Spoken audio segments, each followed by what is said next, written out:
Backstage, da da da da da. Backstage, da da da da da. Hello, darlings. You have to come a little bit closer to me, even if it's hard, I know. This is Backstage from Montreux. And 3, 2, 1. Happy birthday to you. Happy birthday to you. Happy birthday, dear Freddie. Happy birthday to you. This is, of course, September 5th. September, of course. And it's Freddie Mercury's birthday. And I say a big thank you to my dear friend, Lynn Stewart Ashby from Phoenix, Arizona, who is so kind and let us come in here because this is a very special place. I come to this later. But the second lady next to me is Anna Morgan from Atlanta. So we have an international crew here, international guests here. We are in the Freddie Mercury Suite in the famous Montreux Palace Hotel. I've been here many times with him. On the back there is a few pictures that remind. It's Suite 721.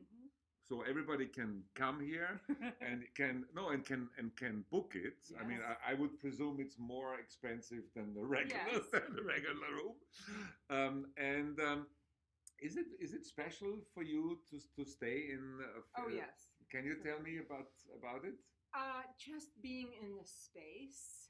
It's very renovated, but the walls are the same. The doors are the same. It's just the spirit. The terrace is there where we have pictures of him with Barbara, Jim, and it's just a lovely space. And I figure it's the closest you can get to breathing the air. Sleeping in the same bed. Sleeping up. Yes. Thank you. Just to give you a little new mattress. Damn it.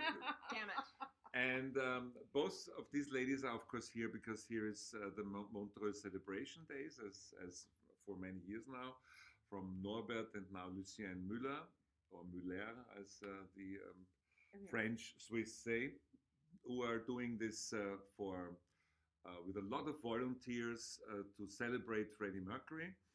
What did you think of these celebration days? Oh, well, it's so exciting to come together with other fans for whom Freddie is so particularly special. You know, it's not just Queen. I mean, everybody is, Queen is special, but then for the fans for whom Freddie, you feel a special connection, you know, to Freddie. It's special to have a place to come to share that with others. I mean, people are. I'm going to show this in later backstage and also in my television show. People come and dress up in various Freddie costumes of videos, some of which I had the privilege to direct, and other things. I was doing sort of the dress rehearsal for a world premiere because I was reading in English 5 chapters. Did you happen to be there? I was there. It was great. Yeah, you don't have to say that. No, it because was. I'm sitting next to you. Even when the little child who had no parent came running on the stage. Well, for you, I have to explain. I mean, see, this is a friendship thing that I was doing for Lucien. And they don't have security or anything like that. So you're sitting on a stage where in the front there is steps so everybody can go up. And suddenly in the middle of my reading, a small child, Benjamin, how old? 5, came and wanted to take the mic away. Oh my God. And I tried to stay cool. You were very cool. You did a great because job. I'm a father of 2. I mean, I know. But you were very cool. But you were like, "Is there a parent? Is there a mother?" I said, "Is there a parent?" You know. And then sort of I persuaded him to go down. But then he came later again. And this time, not even the microphone. He went to the guitar of a guitar player, which is actually a very expensive Right. piece of instrument. Exactly. So Benjamin, in the end, who is now also doing the making of camera, because we're doing a big documentary on the on my stay here. Yeah, Rudi in Montreux, Freddie in Montreux, whatever we call it. And he finally took the child and took it down. Then a little To the 8-year-old sister, exactly. who was the parent. Exactly. Then The responsible party. no, the thing was after after Benny was taken care, there was a second child coming. And I thought, okay, fine. Now all the children from the audience come because they think it's like again. No, but finally Benjamin was sitting on the stair, Oh, I know. making sure that nobody comes up, and the whole place was applauding my dear son, who is here as he refused to go on this one because I couldn't pay him enough. Yeah, he's here as my personal assistant, as my bodyguard, usually dressed like now. You can't see, unfortunately, in a three-piece suit. He's my associate producer. He was. Oh, thank you. From it. So anyway, so that was. How did you think was the reading was? Once again, I thought it was just so special to recount just all the memories, you know, and to have it's always special to hear firsthand stories from, you know, firsthand Well, I did that. Even if cocaine was involved. No, I was talking about cocaine. I'm not taking cocaine for 100 years anymore. In this room, by the way, I took cocaine with Freddie Mercury. Of course. No, of course. What do you think? No. What do you think? But I also did it with Quincy Jones and Miles Davis over there. At the time, everybody did. Long time ago, I'm against drugs. As you know, I haven't been drinking a drop of alcohol for now 600 something days. Of course not. Smoking cigarettes, etc. And no, but the thing is that I played videos in between, and it's on the way, to be honest, which is something that you have to come closer, which is hard. Or it's on the way to become something like a stage show where I will involve musicians and everything. And I wanted to see. I mean, for my self-criticism, I couldn't rehearse it, first of all, because it was not planned. I came here and I booked here the hotel in a different one when everything was cancelled. When everything was off, because I decided for myself that I want to spend about a week or for a few days, especially today, September 5th, 2021, in Montreux, because I have a very long history with Montreux, even without Freddie, Golden Rose, Montreux Jazz Festival, etc. But I was here approximately 100 times, if not more. Right. And then everything was brought up again. And so then they asked me, can you do something, blah, blah. So I say thank you very much for being here. Thank you very much for being my special guest. Yes. And I will go on. And if you don't mind, you will take the first row of the spectator seats. Yes. Yeah. And we are going to continue. So, as you can see, I'm a little bit. As you can see, immer wieder. I'm a little bit tired under my eyes, etc. But this has all, of course, reasons. Please do me a favor, darlings. I hear everything. Don't talk in the off. Yeah? Thank you very much. I'm gonna try to be short, and then it's all yours again. So, first of all, I was doing a speech and an evening actually on the 25th anniversary of the Freddie statue, where I had the privilege to film the very, very talented artist Irina Sedlečka, a Czech artist who unfortunately left us and died last year, being over 90 years. And I was filming when she actually made it, when she made the little thing. And we were playing also the documentary I did at the time. And while I was interviewing her, Queen manager Jim Beach called me, and this is true, to say that they finally now have fixed the place here in Montreux so she can start working on the big one. In other words, I was doing the interview with her in her studio when it was uncertain whether the big version, which is obviously more than life, more than Freddie was alive in height, when it was unclear because it was planned to be in London, and then it was so difficult with authorities, etc., etc. So this is really a nice document as things happen. So you can see in Irena Sedlečka's face, I'm bringing the news because Jim Beach called me, and in the surprise and the joy in her face that now it's definite that she is going to do a big version. So that was one thing. Then there was the reading, which was a very interesting experience. And as I think, I got a lot of positive reactions. I filmed it also, and it will be available soon, at least in parts, on my YouTube channel, UNTOLD STORIES TV, possibly also on other outlets, which I will let you know. But the nice thing about Montreux, and let me just take a sip of coffee if you thank you so much. The nice thing about Montreux is that you meet a lot of people. I haven't been here at the celebration. I was here when it started way back 2001 or something, and I was doing a special screening of my documentary, Freddie Mercury, The Untold Story. At the time, a longer version, a director's cut, if I remember. At that time, Norbert Muller was organizing it, who has a very nice shop here, by the way. If you ever come to Montreux, go to the bazaar on the main street. But I met many of the artists around the world and Queen fans that I know, and the really nice thing is, and I want to say thank you one by one, is they gave me presents.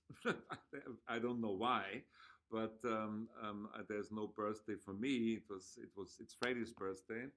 So, for example, beloved Barbara Boffa, a very talented artist from Italy, gave me this Freddie Mercury. You could probably have seen that already digitally, but this is a little canvas, which, so thank you, Barbara, you're wonderful. I know I support you and I love you. She's very, very talented. Funny enough, there's a lot of Italians, especially Italian women, who are doing a lot of great work. Another one is, and I know her actually even longer, or same time as Barbara Boffa, it's Crystal Pieri. Crystal Pieri has a little booklet out, which she gave me, which has wonderful, wonderful mainly Freddie Mercury. I mean, she does also do other things, other motives, but she is obviously a Freddie Mercury fan. She does oil painting, which most of the things that she does is oil painting. I'm trying to hold this so the reflection is a minimum. And she also did this, which is a super nice oil painting where I have the original in Miami, still my second home, which is based on the, I have to say, iconic photo of Freddie and myself. I am just listening. This is, by the way, the photo, and I showed this while I was reading the chapter. I was writing a chapter with this called Ping Pong, the creative ping pong between Freddie Mercury and myself. And it starts off with the dialogue, which I completely remember what Freddie told me in that moment and what then I told him and how we developed the scene. Because it was about One Vision, the first video I had the privilege to direct. Musicland Studio Munich, and he explained to me how he wants to be filmed, and I explained to him how I will try to fulfill his wish, and I added some other ideas. There's a lady, and I'm sorry that I don't know her name now, but I will, she gave me a whole book that she created, obviously with a lot of photographs in there, and a lot of very well-known motifs. She was talking to me in a language I didn't understand, so please forgive me. It's so nice what she did. And I couldn't find out if it's for sale or just for fans, but I will give you that information later. Then there is also, through a person from Hungary, Fox Detroit was sending me at least photographs of, okay, this is the ring light, photographs of stuff she did on, this is, by the way, Benny, this is you. The originals are on the way. Benjamin is always very critical, especially if his dad is on the picture. And so Fox Detroit does all this, including also things like that. Thank you very much. So thanks to Barbara Boffa, thanks to Crystal Pieri, thanks to Fox Detroit. Then DJ Moore from DJ Moore Art was sending me this wonderful, wonderful scarf, which actually I should wear this. See? Try to be spontaneous here. This was given by you, right? This was given by Lynn. As you know, DJ Moore is Canadian. And now Freddie Mercury is calling. Don't worry. We arranged it. Hi, Freddie. Yeah, we are coming a little late for dinner. Yeah, tell Freddie we're coming a little late for dinner. You know how impatient he is. Okay. Oh, here we go. Then Floria Rosiana Pesegrini, and I'm sure I'm pronouncing her name wrong. She gave me something. Ja, dreh wieder, bitte. Ja, das war die Idee. Ja, wunderbar. Ja, aber ich hätte es schon früher machen können, Schatzi. Aber ich freue mich, dass du es jetzt machst. Geh ein bisschen herum und she gave me a scarf based on the famous Viennese painter Klimt. It's called The Kiss. As a present. This is actually scarves which I know are not cheap because you can buy them also in Vienna. Probably it's even more expensive to buy them in Italy. And she was bringing me some originals of the, Floria does, most of the time she does cartoons. So she has funny things like that. Also with text which is usually critical or funny about me, or hear me, since she was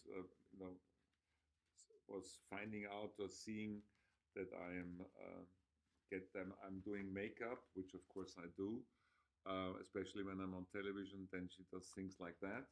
Rudi, have you seen my mascara? No, ha ha ha. Things like that. Very good dialogue, by the way. And then she also did this one, which is one of my favorites. This is the originals. It will go into either my museum or whatever. It's a 3-shot with my dear friend, my best friend, Peter Freestone, and in the background, Groucho Marx. Because when Peter and I are together, we can be very funny. Usually we are, or we are very intense. And she also did this one, which is the moment where I'm explaining to the gorilla where I want him to look. This is obviously a scene from I think it's my masterpiece. It's the Queen video. I'm going slightly mad, or it's Queen's masterpiece first of all, and then I could contribute. I think a very good video. Not forgetting Eva, who are writing me. She actually lives in Italy, but she's German. She will be soon get a artist feature also on my television show, Krone, on Krone TV. Krone TV. So, thing is, this brings me to the question, because I was obviously reading the chapter, was Elton John the Gorilla? And I decided last moment that I'm stopping where I'm actually revealing who was the gorilla. And therefore I kept it for the actual, when my book is out. I also was giving information on my book. First of all, I'm sorry that it takes so long. Everybody gets explained why.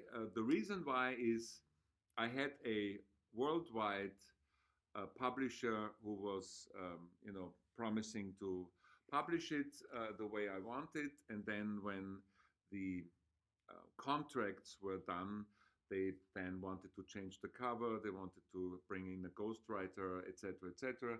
And I learned that from Freddie Mercury, that if you are sure about something, and don't forget, I waited 25 years to release that book. If you're sure about something, then you shouldn't have changed it. And therefore, I'm said you either take it as is or you leave it. So therefore, I am now in the unpleasant situation that the original publisher that I wanted to do this with, which is why I was, publicizing so early everything about the book, that this is now changed. But there is a publisher in Germany, Austria, Switzerland. There's another one in Italy, and there is one in the United States. So it will be out soon, and there will be more and more chapters that I read on being also uploaded to the website, either the myfriendfreddy.com or the Dropolis website, which you can always see on my outlets, social media. So this is it from Montreux. I will record more here in Montreux. I'm still here for another few days, and you will sort of get some more insight. Of course, I'm going to certain places here where I had, meetings or things with Freddie. I mean, this is a very emotional day for me, As I said, I came here to feel the atmosphere and to also be close to Freddie. I met Jim Beach today, which was a very also emotional meeting for me. And because Jim hasn't been well, but he's very good, in good shape now. And he's a friend. He's not an old friend, but he's a long-term friend.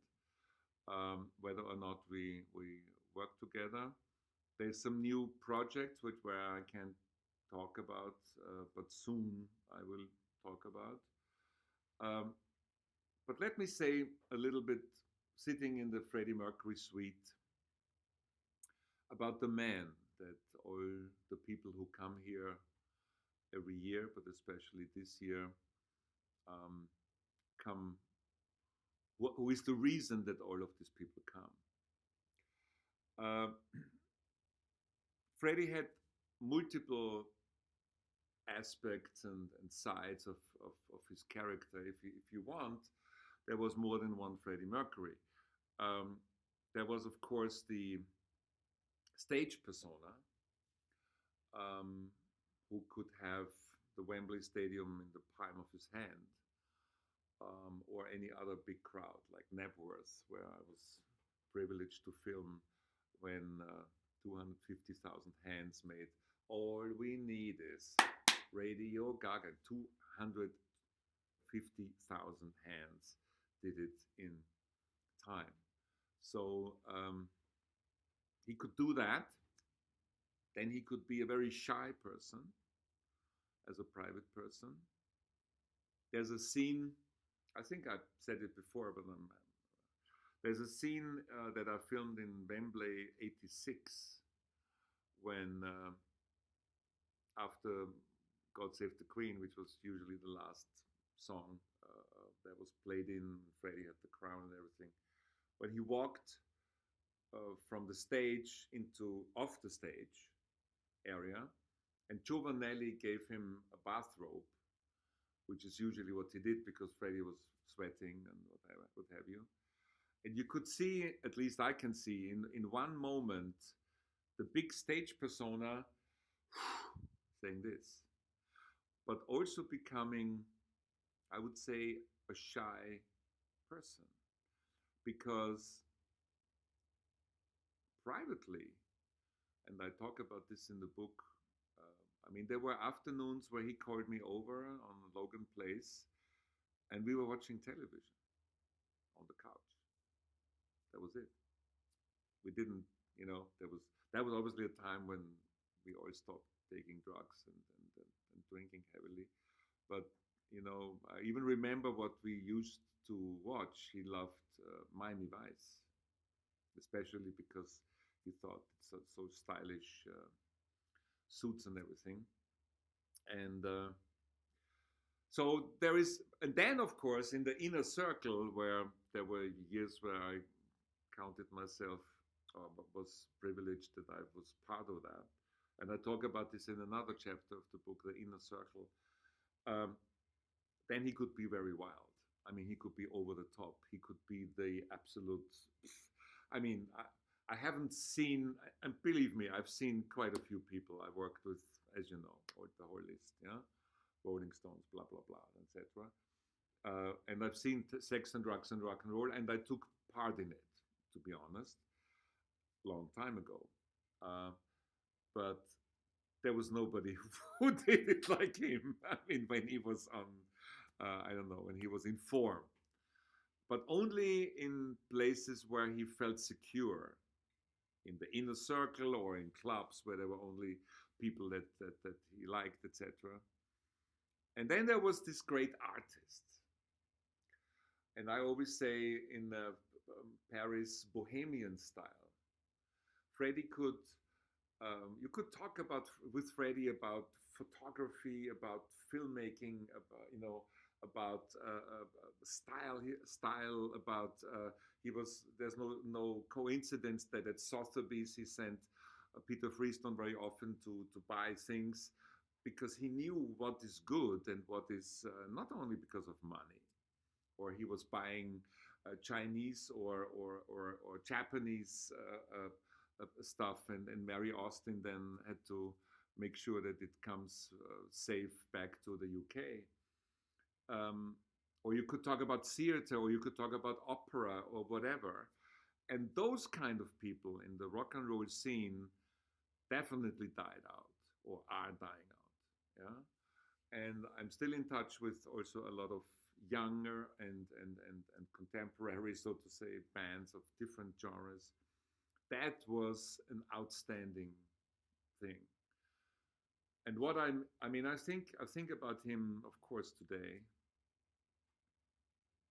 in various ways. I mean, I was running this morning, I was doing Run, Rudi Run, where we used sometimes to walk close to where he had his apartment. I was filming in the apartment after Freddie died, as it was, to capture, everything that he left, the way he left it, And of course, you get melancholic, and you say, why did he have to go so early? But, and I'm saying this over and over and over again, not only to myself, but also to all of you guys listening out there. Freddie Mercury wouldn't like us to be sad today. Freddie Mercury wouldn't like us to cry. Yes, if you cry, you cry. I cried today. I will cry more today, I'm sure. Jim Beach and I, we cried, or at least I did more, because it was a very emotional thing. You meet on the 75th birthday of our friend Freddie Mercury, with the manager and the friend that was most responsible for most of the success. Jim Beach was behind a lot of great deals, but he was also behind the musical. I was there from the beginning. He was behind the movie. He was behind a lot of things where people said, is this really necessary? And he was right. So it's very emotional, but Freddie would like us to enjoy life. I remember once in an interview I did, and I did several, as you know, including the very last time he was ever in front of a camera, the very last interview on camera. He once said, I want to enjoy life to the limit in the years I have. And he said that in middle of 80s, where he didn't know anything about HIV. So you see you hear the bells ringing at the church. That's probably him. No. Darlings, very different Rudi Backstage International from Montreux. There will be more Montreux stuff coming in several outlets. You know my 3 wishes,